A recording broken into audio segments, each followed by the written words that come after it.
Youth. When most of us reminisce about our youth, we're usually regaled with fond memories of Christmas mornings, our first kiss, old friends, or other nostalgic felicities. However, not all of our memories are a tender cognizance. Some are a painstaking reminder of how detestable we can be at times.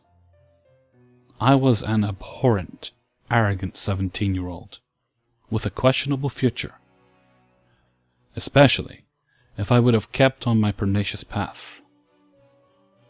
Most teenagers go through a rebellious phase during their adolescent years, but most of them have that cognizant event that pulls them out of their recalcitrant behavior. Mine was one I don't think I'll ever forget. I was selling drugs for what I considered to be the cool kids. The money was great, and the respect was like a drug in itself, inflating my self-esteem, eventually making me feel entitled to it. Then there was my friend Jay. Jay was quiet and mousy, with no fashion sense whatsoever.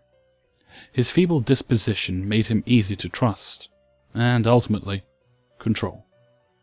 He was the perfect candidate to be my driver, and he never complained, or said no, regardless of how incongruous or just plain numb my ideas were. Roy. Roy was the prick I worked for. He was mean-spirited, dishonest, and violent. At the time, I really looked up to him. My fallacious judgment made him seem so cool. In hindsight, I think he thought of me in the same way I thought of Jay. So began our misadventures.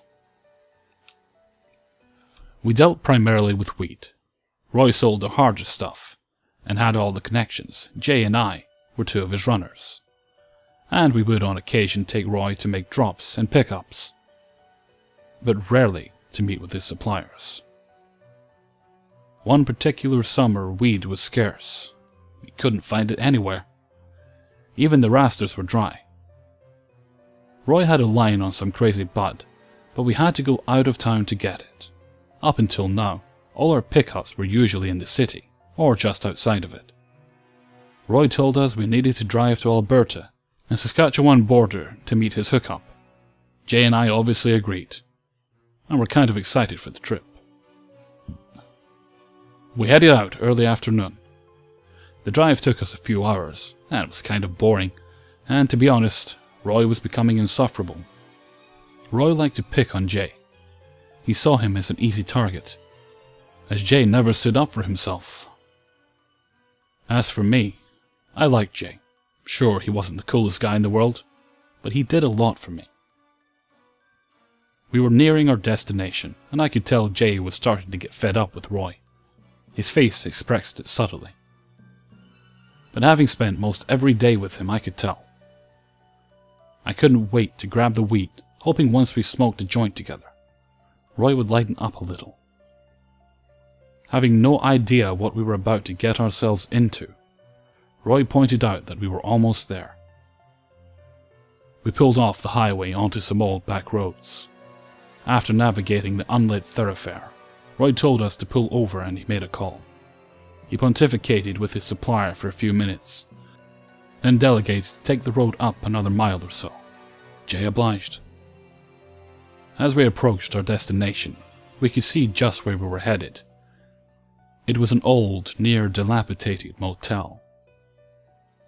We pulled into the long driveway and made our slow approach to the neglected resort. At this point, I had all kinds of bad feelings about this place. But when I realized who we were about to do business with, I felt sick. Bikers. We never had good experiences with these bikers. The motel was scintillating with the light of burning trash cans. The ground was littered with broken bottles, random garbage, and the occasional syringe. We idled in the parking lot as dozens of rough-looking men, each more disheveled than the last, made their way from their hellish sanctuary, leering at us suspiciously. One man approached our car. Roy got out. They talked for a minute. The occasional shared laughter between them eased my mind a little. Jay, however, quickly realized he was very much out of his element. I gestured to him to be cool, trying to reassure him that everything was fine. He nodded, but his lack of confidence was self-evident. Roy and the man finished their conversation. Roy then lowered his face to the car window and told us to follow him. Jay turned off the engine, and we both exited the vehicle. The three of us followed a man through his syndicate of debauchery into one of the motel rooms. The room was recondite, the walls shrouded in dry vomit, bloodstains, and peeled paint. The floor was more mud than carpet, and among the filth were two disgusting beds, one empty. On the other sat two of the roughest-looking addicts ever, looking like they'd been shooting heroin. The man then told us to wait, and he left us. Roy and I took a seat at the only table in the room. Jay sat on the empty bed across from the two junkies. He stared at the floor. I don't think I've ever seen him look so uncomfortable. Roy made small talk with the two addicts while we waited. They were fucked up guys. All they talked about was getting some pussy and giving it to her rough. The man that led us to the room finally returned. He beckoned Roy to go with him, and told Jay and I to stay in the room. I lit a cigarette and sat up straight, attempting to act as confident and casual as I could. I bummed one of the two users, as I figured staying on their good side was probably for the best. They were pretty big guys, and each had teardrop tattoos. Jay, on the other hand, looked like he just wanted to leave. He was fidgeting with his keys, and kept looking out the window toward his car. We were all basically minding our own business in the hope of Roy's prompt return, when the two junkies began whispering to each other, their eyes oscillating toward Jay and snickering among themselves. I heard them say, "Narc," and this made me nervous. I tried to get Jay's attention, but his eyes were fixed on the floor. I stood up and walked towards the door, trying to shake the sinking feeling in my stomach. "Come on, Roy," I said out loud, growing impatient. Jay looked out the window and was about to stand up when the junkies jumped on top of him and pinned him to the dingy mattress, laughing wildly.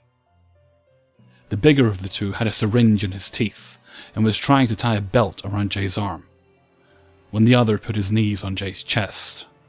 I just watched, too frozen to move, too afraid to help. I'll never forget the look on Jay's face. He looked to me as if to say, "Why? Why aren't you helping me?" I saw them force the needle into Jay's arm and inject him with the heroin. Jay stopped struggling. They crawled off Jay's limp body and joked about how he shit himself. They were very amused by that. They looked at me, and not wanting to be next, I sheepishly laughed along with them. All I could think was how big a piece of shit I was, and if Jay was okay. Jay looked like a corpse, heroin now rushing through his body. He just lay there, motionless. I asked the junkies when the heroin would wear off, explaining he was alright, all the while trying to sound like it was only a minor inconvenience. That's when Roy got back. Roy walked in and looked at me, then Jay. He asked what the fuck was going on. The junkies told Roy what they did, showing little to no remorse, thinking it was the funniest thing they ever did. "Narc." Roy chuckled to himself derisively, and meandered over to the table. He picked up the ceramic ashtray. "You're gonna have to pay for that." He then proceeded to beat the two junkies over the head with it. I'd seen Roy lose his shit before, but this was merciless. The junkies were covered in blood, and arguably dead. One had a noticeable indent in the side of his face. Fuck 'em. They got what they deserved, I thought to myself. Roy prompted me to pick up Jay, and we proceeded to carry him to the car. We put Jay in the back. Roy said he would drive, and got in the driver's seat. "Where are the fucking keys?" he screamed. "We gotta go now." The bikers started yelling to each other. They no doubt just found their junkie friends, and were fucking pissed. I leaned into the back seat, frantically patting Jay's pockets in the hope his keys weren't in the room. The bikers then rushed towards our car. Roy kept screaming for the keys. I finally found them in Jay's back pocket. Roy fired up the car and sped out of there as fast as it could move. We were a few miles down the road, and we could hear bike engines in the distance. They were looking for us. Luckily, we took enough turns and found a major road before they could gain on us.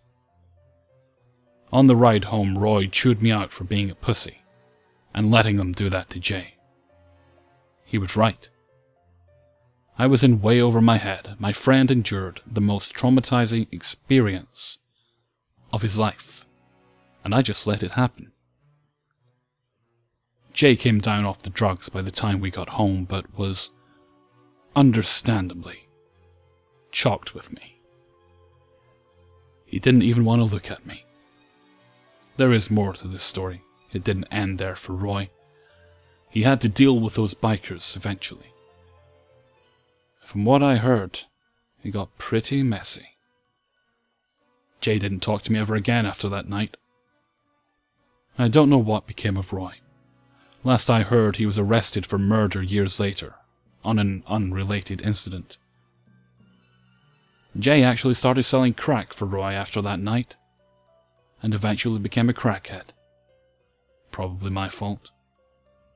As for me, I quit the drug game, and focused on my education.